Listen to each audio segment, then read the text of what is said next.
Welcome everybody to our virtual field trip session. Even though our buses are not running, we can still take our students almost anywhere in the world. And I wanted to really do this today because I know everybody's looking for end of the year activities, and this is a great educational activity. So we're going to be exploring lots of different options today, as well as activities that you can do with them. In case we haven't had the pleasure of meeting yet, my name is Kelly Fisher. I'm a district digital learning coach, and this is my information. So feel free to reach out to me through email, or let's connect on Twitter. That's a great way to share ideas. And I will be sharing these slides with you in just a few minutes. So you can sit back and just enjoy watching, click along with me, but you don't have to write furiously as we go. I will be giving you these slides towards the end of our presentation. So with virtual field trips, whenever I'm starting one, I think about it like this. I'm going to plan a trip. What would I do? What would I see? And of course, what would I eat? These are all things that let us look into different cultures, whether we are studying places or people or even animals. So the first one that I would like to share with you today is Google Maps. And I use Google Maps on my phone all the time. I just type in a destination and it takes me there, right? Well, it can do even more than that. Let's say that we want to take a trip to, if I can spell today, the Colosseum. Go. So I'm going to not take a school bus, but I'm going to journey across the ocean. And I can see, maybe I want to be more specific than that and go to the one in Rome. Okay, so here we go. So I can see where it's located, what country, what continent. So already we're getting into the educational value of this. I can even zoom in so that I can get a closer look. I'm using these little plus and minus buttons down in the bottom. Wow, even the Colosseum is closed. And I can also do this. There is a little yellow peg man in the very bottom right-hand corner. Do you see it? This is going to be your guide. So I'm going to pick him up and drop him anywhere there's a blue line. And I probably should have zoomed in a little bit closer.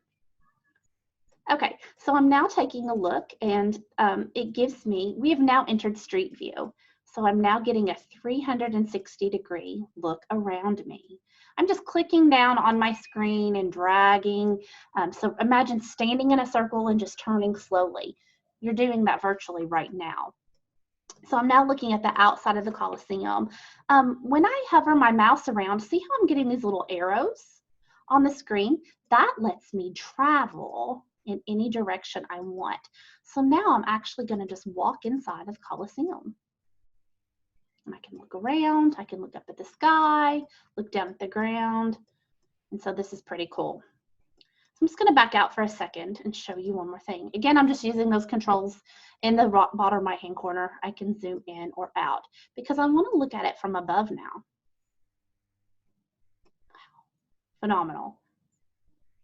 So just imagine doing this with your students rather than just showing a video where they're sitting there like this and they're watching and maybe they have to answer some questions on a worksheet. Instead, you can let them go and explore. Again, if I drag my little peg man, I'm going to pick him up and I can drop him anywhere where you see blue appear. So I'm just going to drag and drop him right down in the middle of the Colosseum. Again, I can move around and look all around me. So now that I've explored, maybe I want to take this a step further. Maybe I want to pretend I'm a gladiator and I could do a writing activity, or maybe even jump on Vocaroo and record, jump on Flipgrid and record my voice. What would it have been like? What sounds would I hear if I were standing in the middle of the Colosseum? What animals might I encounter, or what other people might I encounter? What would I be wearing? What would it look like? So it's hard to imagine these things just by looking, just by reading about it, but now we can jump inside and become that gladiator. So this is just one example of using Google Maps. So it's for more than just, excuse me, more than just taking you from here to across town. So we can use this for so many different reasons. I'm going to jump back to my slide deck for a second. And so we were using that search bar. And what's really cool about this is every single time I click and drag to a new location, if you could look in the top in the URL bar, the address bar, it's changing the coordinates. So it's actually telling us where we are, and it gives you a unique view. So if you wanted to share this scene with your students, you find it what view you want them to have, come up, click the address bar, copy that, and then share that unique link with your students, and it jumps them in right there. So they're not having to search or look around, they're getting the same view you are. And then you can tell them, drag the pegman, drop, take a look around. So Google Maps has lots of different uses. I did link down here in the right-hand corner another video we have that explores our Google Geo tools more in depth. On the next slide, I went ahead and linked some of my very favorite tours to go on. Did you know you could actually jump inside Alcatraz and see what it looks like on the inside? So all of these are hyperlinked, and if I click,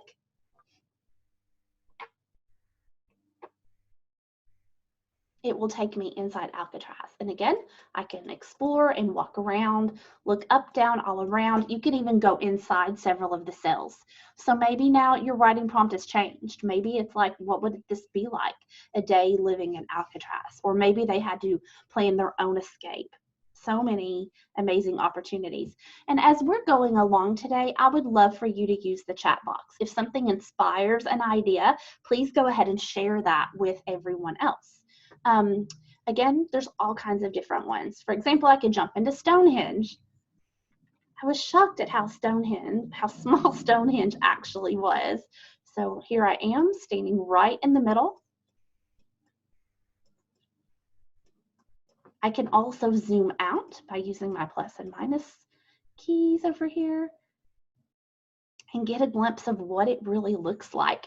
I like doing this with the ancient pyramids because students are always shocked to see that it's surrounded by modern buildings, and there they are. So the same with Stonehenge, it's just out in the middle of a field. So this is just, again, a great way to take your students somewhere else. Very similar. So an activity that you could maybe do with using Google Maps is to have your students create an itinerary. Maybe they have to plan the trip. So if they're going to England, what route might they take? So they need to explain that. Tell us how you're going to get there. Are you going to take a bus, a plane? Can you walk? So they're really having to think through this process. Maybe what do you need to take with you? Think about, it's like that old prompt, if you were stranded on a deserted island, what would you do? What would you have with you? They could talk about where they will sleep. Are they going to stay in a hostel? Are they sleeping outside in a tent? Talking about what they will eat. So they're going to have to research a little bit, maybe dig into some of those websites and explore the culture. What language would they speak? What currency will they use? This list could go on and on and on. And they could present this in any way. They could create a slide deck. They could create a video.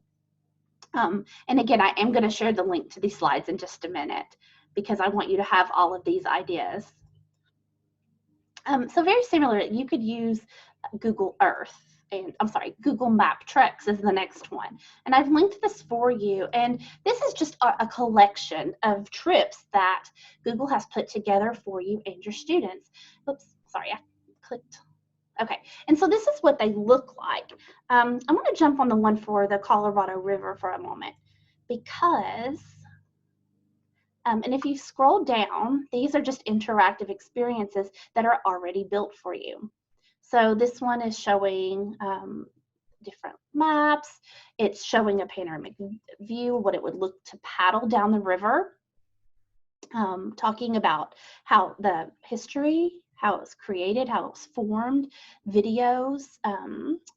Let's see, and some of these are so fun because in the videos, they actually show the Google staff wearing these big backpacks with the huge 360-degree cameras. So just a really cool experience to see how they created all of these views. So that these are called Google Tricks, and they're always adding and changing those. as well. So what I was thinking with this is you could create your own. You could use Google Street View, and you could use Screencastify or another option to record your screen. So maybe you want to be clicking around and talking about it and then share that video with your students. So you could create your own virtual tours this way. So Google Earth works very similar. And I did want to tell you that Google Earth and Google Maps are located in your waffle. So you can either type those in by putting the name in front of google.com. So it would be maps.google.com or earth.google.com, or they're located in the waffle. So here's Maps. And if I scroll down, here is Google Earth.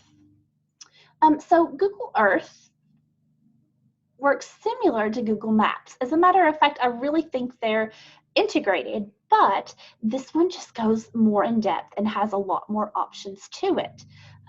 While that's loading, it does take a minute to load. I will tell you that we do have that session linked. I showed you where that was before. And there's another video right here called Google Earth Projects. And this was a video or a training Ashley did last week about how to create projects within Google Earth. So I just linked that in case you have free time and want to check it out. It's still loading. It does take a minute to load, not usually that long. Things down. Okay, so I can actually get a 360-degree view. I can see what the Earth looks like if I zoom out. It's just dropped me in somewhere. It's still loading. But very similar. I can come in and search for a place. So I saw that Jennifer was going to take her kids on a trip to Disney World, and I might even jump into Disney World Paris. I love this. So much fun. So it's going to take me there, and I love how the Earth moves. It rotates with it and gives me an overhead view. And so look how big this is. Maybe you want to even open up a new screen and compare it to Disney World in Orlando and Disney in Paris or Disney in Shanghai. So they could even get an overall view and compare, and not just Disney. What if they did this with landforms? Maybe you wanted them to find different mountains and give an aerial view. So they could open this up. They could take a screenshot and share that and compare and contrast. So Google Earth works similar. I can zoom in, zoom out. And again, I can grab my little Pegman, and I can even click and drag and drop him right in front of the castle. And I can have a look around. So again, a great place. Have the kids imagine they're there. Use their senses. What do they hear? What does it smell like? What does it sound like? Even with a mask on right now. And so Google Earth, they can drop anywhere they want. At the bottom, okay, so this icon right here is where Google Projects would happen. So you can click this and start a new project and actually find scenes and embed them and create your own virtual tour. If you're interested in that, when I share the slides with you in a second, this is the tutorial that would teach you how to do that step by step. So many other things that you could do with Google Earth. So I just want to share. Let's go back to the home page here. Sorry, my screen keeps freezing. Okay, so just looking at the main menu of Google Earth, there's so many different options that you can do. For example, you can click on the search feature, and that's how we found our place we wanted to visit earlier. But I wanted you to explore this Voyager tab. And so when I go in, these are amazing lessons that are already designed for you that you can just share with your kids. I do want to encourage you to walk through them before you share them. For example, some of the art ones, we've had teachers that were concerned with some of the art that was displayed. And so just walk through them just to be sure. There's nothing inappropriate, but you do want to make sure it's age appropriate. I wanted to travel into education for a minute. And I should have found this one first, but I have a question for you. When you or your students get on Google Earth, what's the very first thing that they search for? You can unmute or chat. Tell me, what's the very first thing that they search for in here? Their house. Yes, they do. Yes, they do. And I'm guilty too. We all do it. Yeah. And so there's a great voyage in here that's called This is Home. And if the students walk through it, it takes them through what different homes look like all across the world. Someone might be a tribe who's like dug into the cliffs in Africa, and one might be an apartment in New York. And so it goes through all these different homes, and it's called This is Home. There's another one that's called This is School, and it does the same thing. And so it lets, oh, here it is, it lets students go through and see what different schools look like across the world. So when they jump in, they can start exploring. And these little cards will pop up along the right, and it will give them a quick description. And look how the earth spins. So they're getting to see this really is across the ocean. I can't drive there in 30 minutes. And so it will show them a little bit. They can look around the school and talk about, wow, how's this different? They don't have desks. They're sitting on the floor, and they don't have a smart board. Look at the visuals that they have on the wall. Look at the ceiling fans and the ceilings. So they can really dig in and see how this is different. And I can tell there are 8 cards, and so they can flip through and visit different schools virtually. And so within Voyager, and again, remember I got there by clicking on this little ship's or captain's wheel, Voyager, there are all kinds of different options. So there are all these voyages. There are even games that students can play, but they're associated with traveling. So you could take one quiz on the Museum of the World or the US presidents. And again, it will give them the little cards on the side that they can flip through. And it will also give them different questions that they have to answer about. So here we go. Put your presidential history to the test. And then who was the first president to live in the White House? So they could click on it, and then it's going to, the White House would pop up. I clicked to, oh, it was it. Oh, I missed it. I should have read my question carefully. John Adams lived in the White House first. Sorry. Have to read. And so then they could even go and explore the White House, and it takes them to different areas. How cool is this? I've never got to see the inside of the White House before. And obviously I forgot the first president to live there. Don't tell anybody I said that. So many different things that you can do with these voyages. So please come in and explore these. I wanted to play a game with you with Google Earth. And these are the questions I'm going to ask. What would you wear? What would you do? And what would you eat? So get ready to type these in the chat box. What would you wear? What would you do? And what would you eat? So I wish they would change the name of this, but the next icon down is this little dice, and it's called I'm Feeling Lucky. And if you click on this, it's just going to drop you somewhere in the world. So this is a game I love to play with students. I have each one roll the dice, and it drops them in a different location. So here's what I ask them to do. I want you to zoom in and find a spot that looks interesting to you. And notice they can actually read about it. If you were doing a Google Earth project, they could add this to projects. Or they can click on their little blue man and drop them somewhere. Just drop them. And then I asked them to take a screenshot for me. And so then I asked them, wow, if you lived here, what would you wear? Come on, type it in. What would you wear? What do you feel like the climate is right now? Or what would you eat?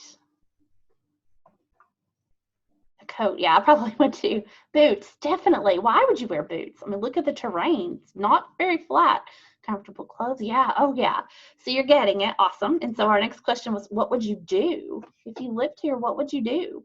Maybe for fun, what would you do? Or if you worked, what do you think you would do? Awesome. These are great answers. See if there's a baby in the carriage. Absolutely. That's the first thing I would do. Awesome. And what would you eat? Explore. Yeah, I want to explore too. So you can look around. Ooh, the statue looks really cool. I wonder what that's for. Are we in a park? Look at all the rocks. What do you think's going on here? We have water. Does that change what you might eat? Native foods, potatoes, definitely. Yeah, these are great answers. in photograph, absolutely. So this is a lot of fun. It's just a fun, but it's making them think and be an investigator. This is a fun way to spark writing. So many writing prompts just by doing this. Okay, so this is, so far we've explored Google Maps and Google Earth, and so many more activities that you can do with these, and I would love to keep hearing your ideas. So if you, other than Google, there are other virtual field trips out there, and so I just linked a few here for you to explore, actually quite a few. I divided them up into different categories, so there are different aquariums and zoos that you can pop into. A lot of zoos and aquariums have these live webcams right now. And so when you come in, you can actually see which one do you want to see. You can click on it. So even though the zoos are closed right now, we can get, oh, and this was an archived video, but a lot of them have live webcams. So I'm addicted to these. My daughters and I were watching a penguin one the other day, and the penguins kept coming up right in front of where the camera was. And it was amazing, especially when they were eating. So we can watch and see, and we can talk about their habitat. We can talk about what they're eating and what they're doing. So these are just a lot of fun, as well as educational. So I've linked a lot of them here for you. The jelly cake is actually very satisfying. Sometimes I keep this on as my screensaver, but maybe you have your students view a couple different webcams and they have to watch 3 different animals for 5 minutes and then talk about the differences between them. So many ideas. And again, I realize I'm giving a lot of primary examples, so our intermediate and upper level grades, I would love to hear examples from you as well. This one's taking a little bit longer to load. Okay, I'll move on, but promise me you'll come back to the jelly cam because it's very satisfying just to watch. So there are also U.S. landmarks. So maybe your students are talking about Colonial Williamsburg and you want them to actually go there. Oh yes, Allison, thank you. I love explore.org. I need to pop that on. So they can actually come down and visit these different webcams. And they could talk about it. Again, writing prompts. What would it be like to live there? To stay there, so they can actually jump into these as well. So many different ones. We have other landmarks. I love, like I said earlier, I love the one about the Great Pyramids. So they can come in and we think it looks like this, but when they're clicking on the virtual tour, and there are guides for teachers and a lot of these as well with built-in activities. But when they, I like this one, how to spend a week in Egypt. But when they do the virtual tour, it shows how the city is built up right around the pyramids. So it's just fascinating. Different museums, they can actually walk down the hallways and see the paintings. It's phenomenal. Different science ones. My children love the Mars one. Whoops. Oh, there it is. And so this was actually courtesy of the rover. Which one? I forgot. And so they can actually, oh, Curiosity, that's right. So then they can come in and have a 360 of Mars. T-minus We're never going to get to go to Mars, 4, probably. 3, so 2, it's kind of cool for 1. them. Main engine start. Kind of cool. It is cool. So once this moves, they can actually go around. I have so many things streaming. It's being a little slow for me right now. And then just some for fun. So I wanted to add the one you mentioned, explore.org, and I'll come back and link that because that one is a great one too. Thank you for reminding me. They can even go inside the M&M factory or the Lego factory, and it's amazing, especially for if they're having to do processing and talking about, you know, writing step by step about how something is made. These are amazing. The farm one has different egg, how they gather and package eggs. It's just fascinating. So my reason for showing you like all of these webcams, maybe they want to make a travel brochure or a video for where they visited, or maybe they write a postcard pretending they've been there. What did they see? What did they do? And my goal in telling you all of this is that I want students to show what they know. I have to jump on my soapbox and say, don't just give them a worksheet and have them answer questions. That That kind of ruins the whole experience. Let them show you what they know. Maybe they make a video. Maybe they take screenshots and use animation and write with it. They love it. They can maybe even have choice and let them decide how they want to show what they know. And so these are some tools that we have already done sessions on using Adobe Spark Video. It's a very easy tool for students and teachers to create videos with, or Flipgrid, where you give them a response and they use their voice to speak back. Screencastify lets you capture your screen. This one's great for walking through those Google Earth tours. So it will actually record what you're doing as you go along with your voice. And WeVideo also creates video. So these are just a few different ideas that you could use to create. Oh, and here is the link for today's session. I'm also going to put that in the chat, or if you want to type it in or copy it in. Okay, so it's bit.ly/V2, the number 2, trip. And so that will give you these slides that you can have. Lots of resources, everything is linked, and I hope you enjoy exploring. And if you do create tours with your students, please share them with me. I would love to see what you're doing. Students can create tours